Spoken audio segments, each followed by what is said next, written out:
Hi, everybody. It's Don Crowther. I'd like to talk about the single most important skill a marketer can have. Actually, I'd like to know, what do you think it is?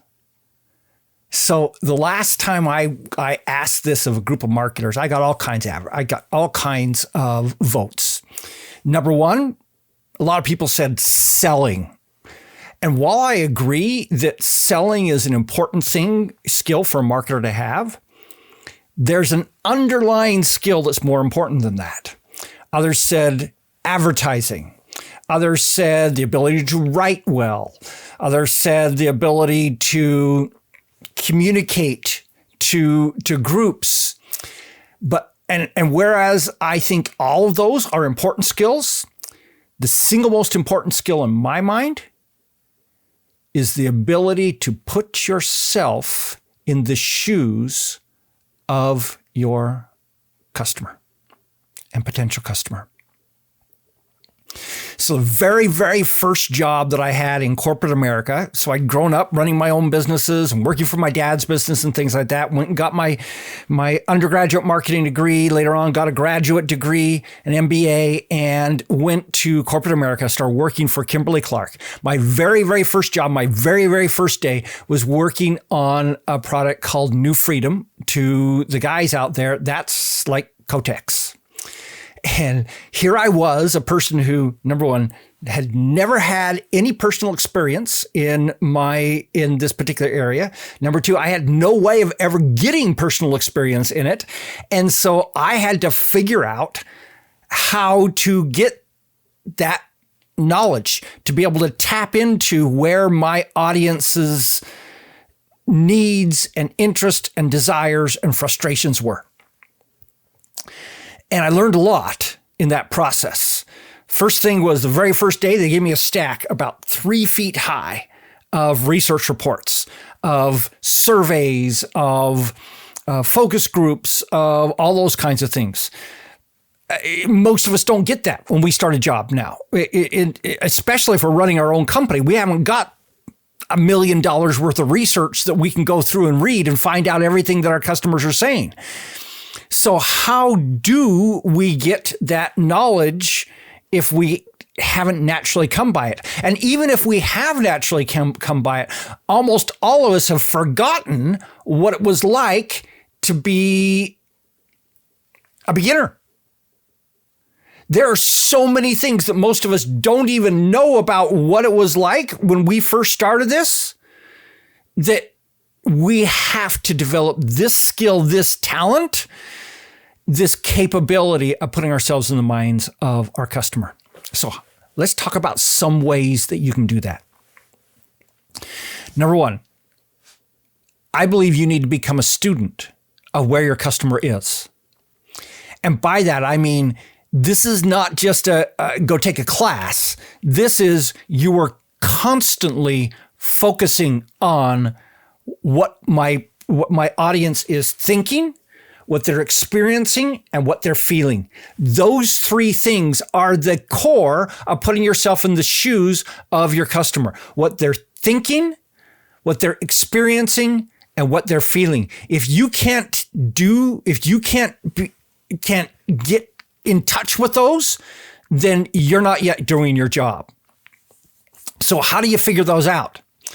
Well, number one, I strongly suggest that you become a listener every place you possibly can to them in a passive way.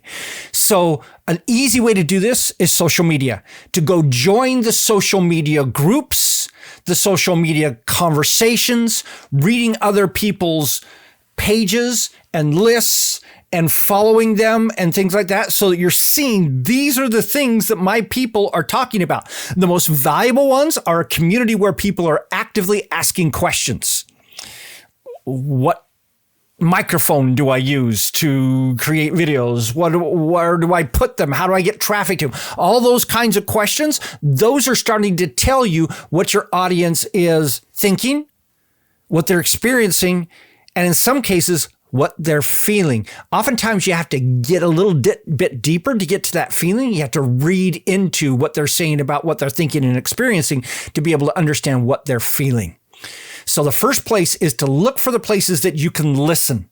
The second one is to actively go out and listen.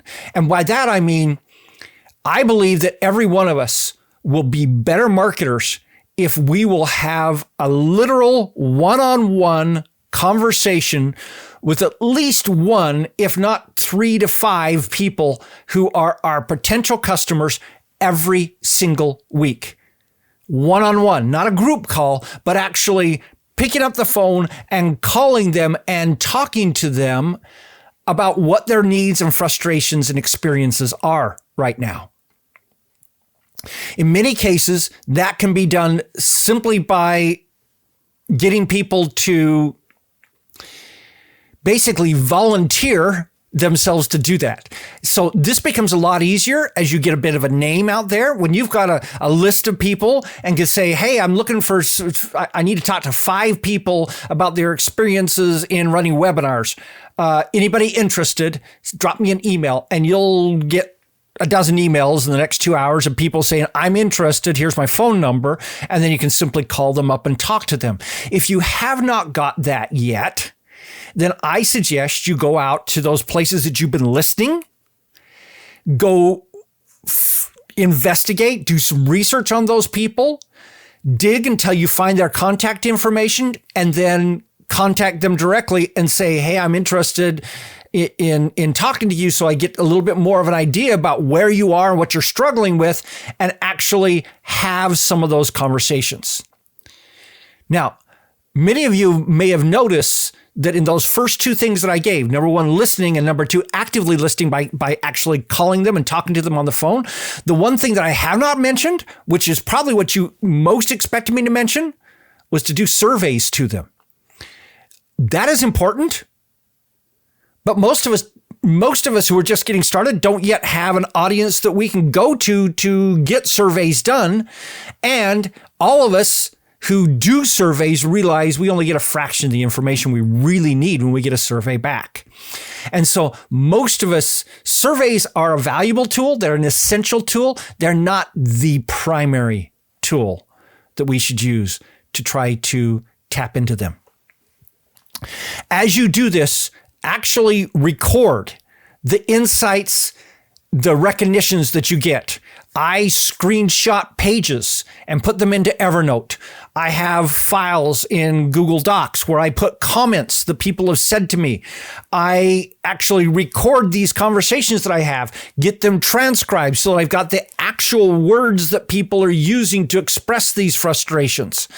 I also run the surveys, and ideally want 300 to 1,000 surveys coming in telling me about what their main frustrations are with a particular, or their main challenges in their business, or their main challenges in their whatever the thing is that I help with, their weight loss journey, their relationships, their hobby of model trains, whatever that is. I want thousands of pieces of input. So I've got that. Then number 4 is you carefully hone and focus on that by writing and looking for feedback from that writing that tells you whether it's working or not. So when you send out an email and you have a link in there that someone's clicking, you're looking which of these emails gets the most clicks. In many cases, it's directly associated with the quality of your writing, which came from your quality of your understanding of who they are and where they are and their frustrations and their experiences that determine which ones are working.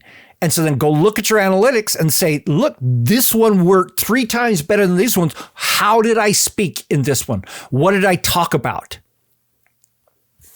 Number 6, do what I'm doing right here. Do Facebook Lives. Get people's comments.